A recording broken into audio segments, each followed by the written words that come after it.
Untuk sesaat, Yuandao Shenzun merasa seperti terjebak dalam lumpur, dan hampir sulit untuk bergerak. Orang ini memiliki pencapaian spasial yang luar biasa. Gumam Dewa Yuandao, ekspresinya berubah, dan dia tidak bisa menahan rasa takut dan marah. Entah kenapa, dia selalu merasa aura di tubuh Qin Chen tidak terlalu kuat, dan sepertinya tingkat kultivasinya tidak tinggi, bahkan memberi Yuandao Shenzun perasaan samar bahwa pihak lain belum pernah mencapai transenden. Tapi sekarang, Yuandao Shenzun telah sepenuhnya melupakan ide ini. Dengan kekuatan tempur dan kekuatan menindas seperti itu, jika lawannya bukan yang super kuat, maka itu adalah hantu. Pencapaian spasial yang ditunjukkan oleh lawan di depannya jauh di luar jangkauan bahkan beberapa orang kuat transenden, yang mana membuat Dewa Yuandao sangat tidak nyaman. Saya tidak bisa terus berlanjut seperti ini. Mata Shinto, padatkan, ucap Dewa Yuandao meraung, dan rune kuno muncul di pupilnya seketika. Pada saat ini, pupil Dewa Yuandao tampaknya telah berubah menjadi kaleidoskop, dengan rune yang tak terhitung jumlahnya melonjak, dan ki yang tak terlihat satu demi satu menyebar, dan mulai untuk terus menganalisis kekosongan di sekitarnya. Pada saat yang sama, rune kuno yang tak terhitung jumlahnya dimuntahkan dari tubuh Dewa Yuandao. Rune kuno ini terus melonjak dan bergabung, dan akhirnya membentuk rantai rune yang tebal, membentuk awan seperti nebula, menutupi segala sesuatu di sekitar posisi Dewa Yuandao. Rantai ini bergerak dengan liar, seperti ular piton raksasa, terus-menerus mengenai batas ruang yang dibentuk oleh Qin Chen, mencoba merobek batasan ruang Qin Chen. Satu demi satu, suara tumpul terus bergema, dan ranah spasial yang ditampilkan Qin Chen terus-menerus terguncang, membuatnya semakin sulit untuk dikendalikan. Hati-hati, ini adalah mata Shinto dari Dewa Yuandao. Ini adalah kekuatan magis bawaan unik dari garis keturunannya. Ia dapat melihat pergerakan segala sesuatu dan reinkarnasi alam semesta. Jangan biarkan dia menemukan kekurangannya, jika tidak, kamu pasti akan terbunuh dalam satu pukulan. Pada saat ini, suara Raja Dangmo tiba-tiba terdengar di benak Qin Chen. Mata Shinto, gumam Qin Chen mengerutkan kening, dan di antara alisnya, mata penciptaan bergerak dengan tenang. Di depan mata Qin Chen, semua pemandangan tiba-tiba berubah. Jejak pergerakan ular rahasia yang tak terhitung jumlahnya yang ditampilkan oleh Dewa Yuandao sepenuhnya ditangkap oleh Qin Chen. Tidak peduli penghalang ruang mana yang digunakan Dewa Yuandao untuk mendesak ular rune, Qin Chen dapat menangkapnya tepat waktu dan memblokirnya. Akibatnya, Dewa Yuandao menangkap kelemahan penghalang ruang gerak Qin Chen, sementara Qin Chen menangkap jalur serangan Dewa Yuandao. Kombinasi keduanya membuat kekosongan di sekitar Dewa Yuandao kembali mengeras. Dibandingkan dengan mata penciptaan, Qin Chen tidak pernah kalah dari siapapun. Brengsek, merasakan batasan ruang yang semakin intens di sekitarnya, Dewa Yuandao berubah warna sepenuhnya. Dia tahu bahwa jika dia tidak terburu-buru, dia benar-benar harus menjelaskannya di sini hari ini. Memikirkan hal ini, 7 manik biru tiba-tiba muncul di tangan Dewa Yuandao. Segera setelah ketujuh manik-manik ini dikeluarkan, sambaran petir muncul samar-samar di kehampaan sekitarnya. Yuandao Shenzun melihat ketujuh manik-manik di tangannya, dan tanpa ragu-ragu, dia langsung menyemprotkan seteguk esensi darah. Dirangsang oleh esensi darah, petir pada 7 manik-manik guntur menjadi lebih kuat, dan mereka terbang ke udara dan berputar dengan liar. Saat 7 manik guntur berputar, pusaran petir dengan cepat terbentuk di tengah 7 manik guntur, yang terus-menerus membombardir ular. Guntur yang tebal. Dengan keras, ketika ular guntur yang tak terhitung jumlahnya berkumpul bersama, cahaya guntur di langit membentuk naga guntur yang menjulang tinggi. Dengan keras, itu mengenai pengekangan ruang yang dilakukan oleh Qin Chen, langsung merobek penahan ruang Qin Chen. Sebuah celah kecil terbuka. Dengan letupan, meskipun manik-manik guntur yang digunakan oleh Dewa Yuandao merobek celah di penghalang ruang angkasa, Dewa Yuandao menyemburkan seteguk darah di tempat yang terkena dampak besar. Dia bahkan tidak punya waktu untuk menyeka darah dari sudut mulutnya. Dengan kilatan tubuhnya, dia segera mengambil kesempatan untuk keluar dari batasan ruang Qin Chen dan menyerbu langsung menuju pinggiran tanah kekacauan. Setelah melihat ini, wajah Raja Dangmo berubah drastis, dan dia bergegas ke depan dengan tergesa-gesa. Pedang iblis di tangannya mengumpulkan niat pedang yang mengerikan, dan dia menebas ke arah Dewa Yuandao. Dia tidak boleh membiarkan Dewa Yuandao pergi dari sini. Setelah pihak lain pergi hidup-hidup, siapa yang tahu apa yang akan terjadi selanjutnya. Seorang Master Transcendent telah menatap Anda secara diam-diam, yang jauh lebih buruk daripada mengejar Anda secara terbuka. Dan begitu keluar dari alam rahasia Guiksu, jika Dewa Yuandao mengirim pesan kepada keluarga Tuoba, tetapi Tuan Istana gagal tiba tepat waktu, wanita muda itu pasti akan berada dalam bahaya yang lebih besar. Dia tidak bisa mengambil risiko. Raja Dangmo tidak ragu-ragu dan menebas dengan liar dengan satu gerakan. Ketika Dewa Yuandao melihat postur Raja Dangmo, bagaimana mungkin dia tidak tahu apa yang dia pikirkan. Ada sedikit kegilaan di matanya, dan matanya merah. Dia memuntahkan 2 suap darah lagi seolah-olah dia gila. 7 manik-manik guntur dirangsang oleh esensi darah, dan sekali lagi menampilkan cahaya guntur yang mengejutkan. Dalam sekejap, mereka bertabrakan dengan cahaya pedang yang dipukul oleh Raja Dangmo, dan terdengar ledakan. Raja Dangmo langsung meledak terkena cahaya petir ini. Pada saat ini, Raja Dangmo benar-benar hangus dan hitam, seteguk darah muncrat, dan dia memandang Dewa Yuandao dengan kaget. Ketujuh manik guntur ini jelas merupakan harta karun yang transenden, dan itu benar-benar melukainya dengan satu pukulan. Satu pukulan meledakkan Raja Dangmo, dan Dewa Yuandao bergoyang dan tersapu dalam sekejap, dan arah dia bergegas keluar tepat di tempat Kaisar Heiyu dan berada. Ketika Qin Chen melihat ini, dia berteriak dengan cemas, "Saudara Heiyu, mengapa kamu masih berdiri di sana? Cepat dan hentikan Dewa Yuandao itu." Kaisar Heiyu tampak jelek, dia benar-benar bingung dengan situasinya sekarang. Secara naluriah dia mengambil langkah maju dan ingin mengatakan sesuatu. Tapi sebelum dia membuka mulutnya, "Heiyu, kamu pengkhianat, keluar dari sini!" Teriak Dewa Yuandao langsung meledakkan 7 manik-manik guntur, dan cahaya guntur yang mengerikan langsung membombardir Kaisar Heiyu, menutup kekosongan di sekitarnya.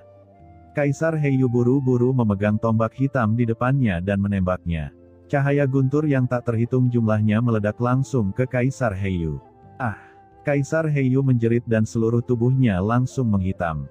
Kebencian Yuandao Shenzun terhadap Kaisar Heiyu saat ini 10 kali atau 100 kali lebih kuat dibandingkan kebencian terhadap Dangmo Shenzun dan yang lainnya. "Pergilah ke neraka." Dengan satu gerakan, Kaisar Heiyu terlempar ke belakang. Dewa Yuandao langsung membakar sumbernya dan menyemburkan seteguk esensi darah. 7 manik guntur langsung meletus menjadi cahaya guntur menyilaukan yang mencapai langit. Cahaya guntur di dalam langit seperti lautan luas, menutupi Kaisar Heiyu dalam sekejap. Lautan guntur yang tak berujung turun seperti hujan lebat. "Yuandao Shenzun!" teriak Kaisar Heiyu meraung. Saat ini, dia belum mengetahui situasi sebenarnya, tetapi Dewa Yuandao tidak memberinya kesempatan untuk menjelaskan. Dalam krisis tersebut, Kaisar Heiyu hanya bisa langsung membakar sumbernya sendiri dan menghadapi musuh dengan kekuatan. Menghadapi cahaya yang menggelegar di langit, Kaisar Heiyu mendorong sumbernya secara ekstrim dalam sekejap. Kekuatan kegelapan membubung ke langit, dan kekuatan kegelapan menyapu langit seperti lautan luas, seketika bertabrakan dengan lautan guntur tak berujung yang dilepaskan oleh Dewa Yuandao. Gelombang petir dan kekuatan kegelapan di langit langsung melonjak bersamaan. Gerakan kedua belah pihak bertabrakan dengan ganas, membentuk tsunami yang menakjubkan. Itu menyapu dalam sekejap. Kekuatan kegelapan dan guntur yang tak terhitung jumlahnya tersebar ke segala arah. Dalam sekejap, menyapu orang-orang kuat yang mengikuti mereka dari kejauhan. "Ah!" Dalam sekejap, jeritan yang tak terhitung jumlahnya terdengar, dan tubuh banyak orang kuat langsung menghitam. Banyak orang memuntahkan seteguk darah di tempat, gemetar ketakutan, dan mata mereka ngeri.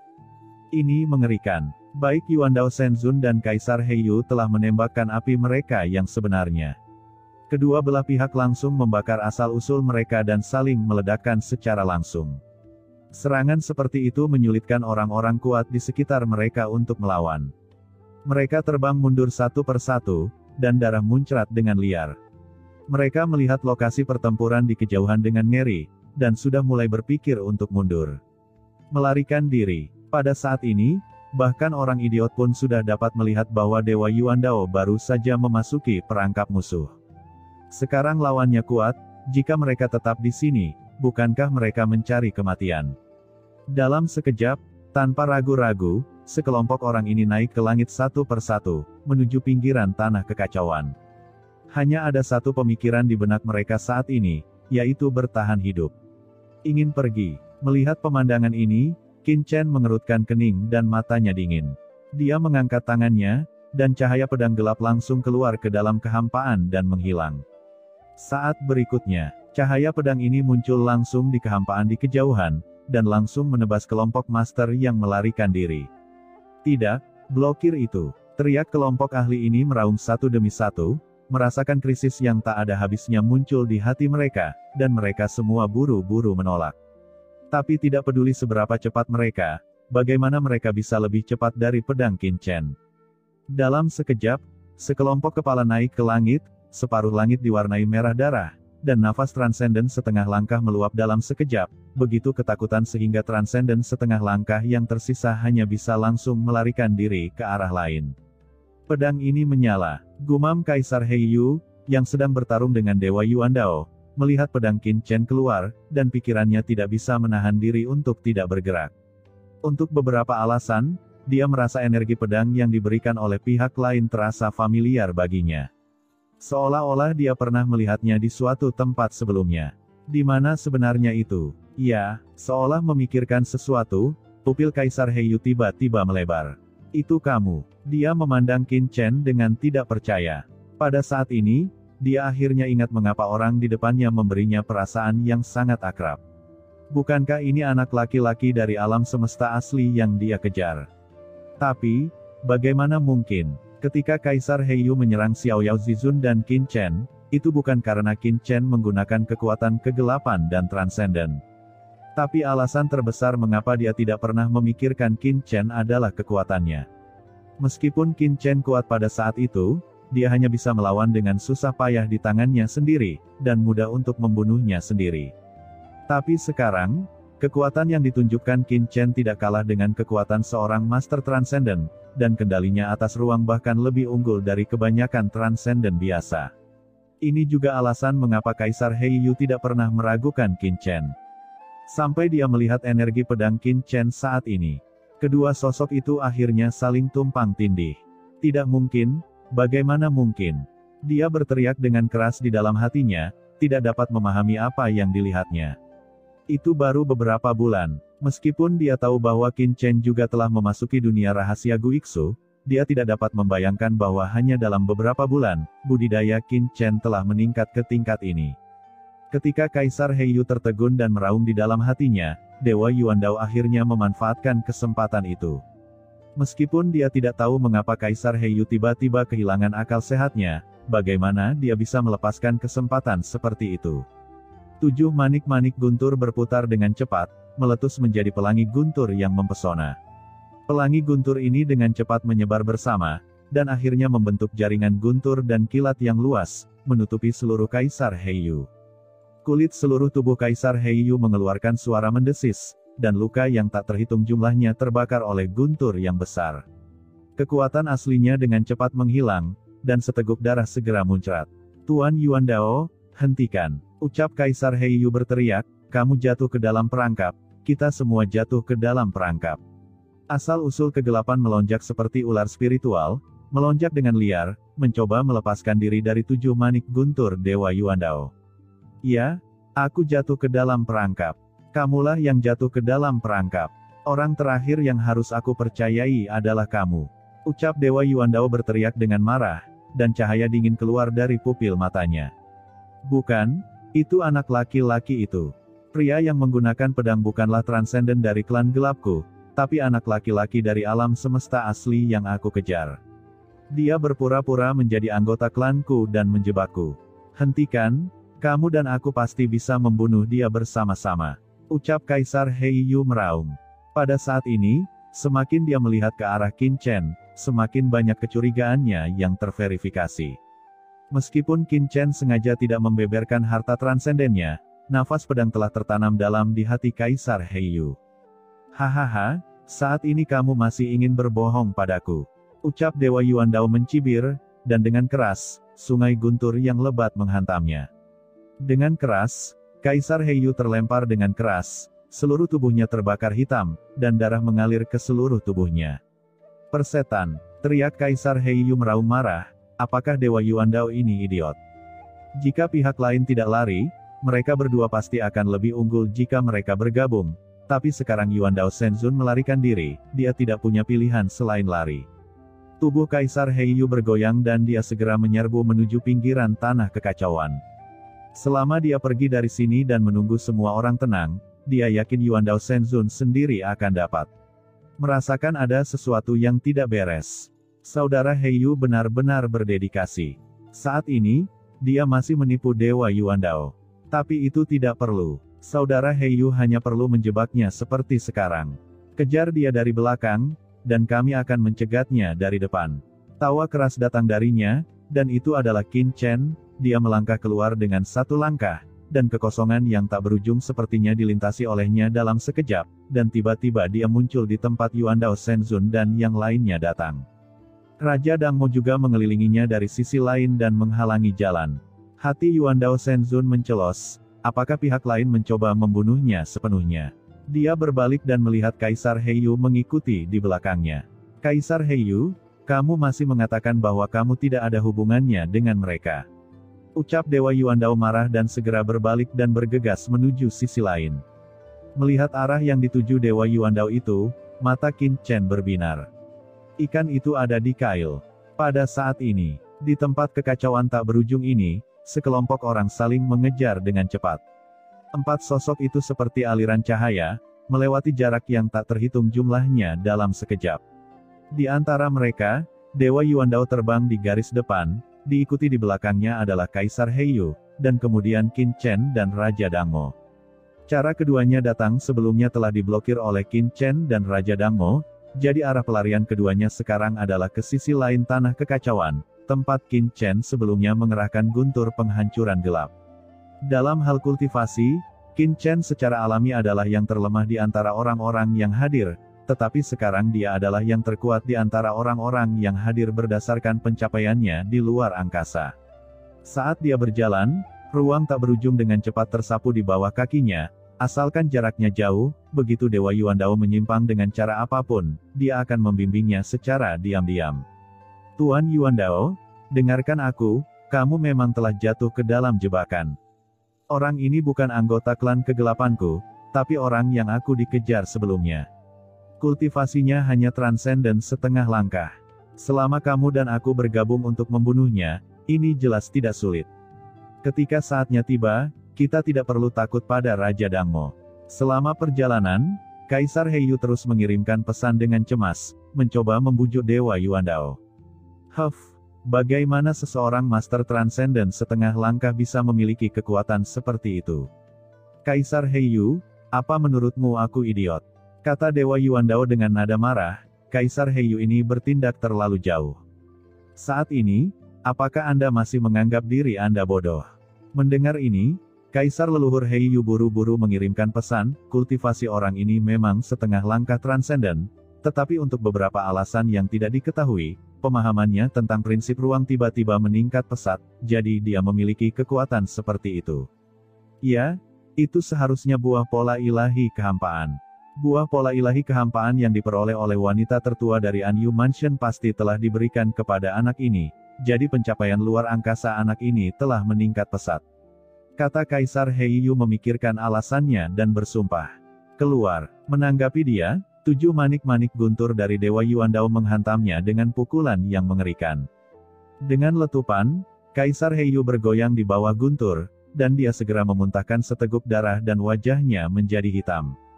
Kaisar Heiyu, kamu sendiri idiot, jangan perlakukan orang lain sebagai idiot. Ucap Dewa Yuandao dengan wajah pucat, dao luar angkasa yang terkandung dalam buah pola ilahi kehampaan sangatlah kuat. Bahkan kamu dan aku perlu menenangkan diri dan mencari tempat untuk mundur sebelum dapat menyerapnya. Jika orang ini benar-benar transenden setengah langkah, bagaimana dia bisa memiliki cara untuk menyerap buah pola ilahi kehampaan dalam waktu sesingkat itu sejak alam rahasia Guiksu dibuka? Kedua, buah pola ilahi kehampaan cukup untuk memungkinkan Master Puncak Transenden setengah langkah memasuki alam transenden. Bahkan bagi Fang Muling, itu juga sangat berharga. Jika Fang Muling tidak menggunakan harta semacam ini untuk dirinya sendiri, jika kamu mengambilnya, apakah kamu akan membawanya ke orang lain? Jika itu Anda, menurut Anda apakah itu mungkin? Saat Dewa Yuandao berbicara, dia sangat marah, dan sambaran petir terus membombardir Kaisar Heiyu. Sial, Kaisar Heiyu ini sama sekali tidak menganggap dirinya sebagai manusia, apa menurutnya dia mudah untuk dimainkan? Mengapa Anda mengajukan alasan yang kekanak-kanakan saat ini? Kaisar Heiyu menghindari beberapa sambaran petir satu demi satu. Luka di tubuhnya terpengaruh dan dia tidak bisa menahan erangan, dia bahkan lebih marah dan hampir muntah darah lagi. Namun, ia juga mengakui bahwa apa yang dikatakan Yuandao Shenzun memang masuk akal. Sudah terlambat untuk mengambil sendiri harta karun seperti buah pola ilahi kekacauan, jadi bagaimana orang biasa bisa memberikannya kepada orang lain sesuka hati. Terlebih lagi, Fang Muling sendiri hanya setengah langkah melampaui petarung puncak. Siapa lagi yang bisa saya percaya? Namun, dia tidak tahu asal-usul Qin Chen yang sebenarnya. Karena alam semesta awal terlalu berharga, satu alam semesta awal sudah cukup untuk membangkitkan ketamakan kekuatan tertinggi, dan klan kegelapan menghabiskan begitu banyak upaya untuk hampir menaklukkan alam semesta awal itu. Hahaha, Kaisar Heiyu, aku tidak menyangka kamu masih menipu Dewa Yuandao saat ini. Kamu benar-benar berdedikasi, pantas saja leluhur begitu menyayangimu. Di belakangnya, Qin Chen tertawa dan mengangguk penuh penghargaan. Lao Zu menyukaiku, dasar iblis berkepala besar. Ucap Kaisar Heiyu sangat marah hingga rambutnya berdiri tegak. Pada saat ini, serangkaian suara menderu tiba-tiba datang dari kejauhan, dan kemudian, serangkaian jeritan melengking terdengar. Saat berikutnya, baik Yuandao Shenzun dan Kaisar Heiyu merasa ngeri melihat burung hantu dewa tiba-tiba bergegas keluar dari kehampaan di depan mereka. Ketika Master Transcendent setengah langkah yang mereka bawa mencoba melarikan diri dari tempat lain, entah bagaimana hal itu mengingatkan sejumlah besar burung hantu dewa. Jumlah burung hantu dewa ini sungguh mengerikan, sekilas jumlahnya puluhan atau ratusan. Di tengah jeritan yang melengking, para Master Transcendent setengah langkah sebelumnya terus-menerus dibunuh oleh sejumlah besar burung hantu dewa. Tanpa bantuan dari para Master Transcendent setengah langkah umumnya memiliki sedikit perlawanan di bawah serangan kekuatan burung hantu dewa ini. Beberapa burung hantu dewa, setelah membunuh Master Transcendent setengah langkah di sekitar mereka, telah mengarahkan pandangan tajam mereka pada Yuandao Shenzun dan yang lainnya di sini. Burung hantu dewa mengepakkan sayapnya dan dengan cepat mengepung mereka. Sial, sial, sial, Raja Dangmo, apakah kamu harus membunuh mereka semua? Apakah kamu tidak takut ikannya akan mati dan jaringnya putus? Melihat burung hantu dewa berkumpul di sekelilingnya, Dewa Yuandao di kejauhan meraung dengan marah. Pada saat ini, dia tidak melarikan diri, dan seluruh tubuhnya bermekaran dengan bunga dewa yang cemerlang, seperti matahari yang terik. Dikelilingi oleh begitu banyak burung hantu dewa, bahkan yang master kuat transenden pun berada dalam bahaya jatuh. Terus melarikan diri bukanlah suatu pilihan. Jika lebih banyak burung hantu dewa yang tertarik, itu akan menjadi lebih berbahaya. Ikannya mati dan jaringnya putus. Hanya kamu. Sekarang kami punya 3 kekuatan super untuk menghadapimu. Bahkan jika kamu mati, jaring kami tidak akan rusak. Ucap Qin Chen tidak bisa menahan diri untuk tidak berkata dengan bangga. Dia dan Raja Dangmo memantapkan tubuh mereka di dalam kehampaan dan tidak terburu-buru melangkah maju untuk mengambil tindakan. Di sampingnya, Raja Dangmo hanya bisa melirik ke arah Qin Chen. Orang yang dipilih oleh wanita muda itu benar-benar buruk. Saya tidak tahu metode apa yang dia gunakan untuk mengasingkan Tuan Yuandao dan Kaisar Heiyu, dan menjadikan Tuan Yuandao sangat malu. Dia tidak pernah berani memikirkannya sebelumnya. Kaisar Heiyu, kita harus segera mengambil tindakan dan membunuh orang ini. Ucap Qin Chen melangkah maju selangkah demi selangkah dan berbicara dengan Kaisar Heiyu. Bunuh kamu bajingan, Dewa Yuandao. Sekarang aku akan membuktikan kepadamu bahwa orang ini dan aku jelas bukan kelompok yang sama. Ucap Kaisar Heiyu juga menjadi galak. Aura gelap yang mengepul keluar dari tubuhnya, dan dia bergerak menuju Qin Chen, datang dengan gila-gilaan untuk membunuh.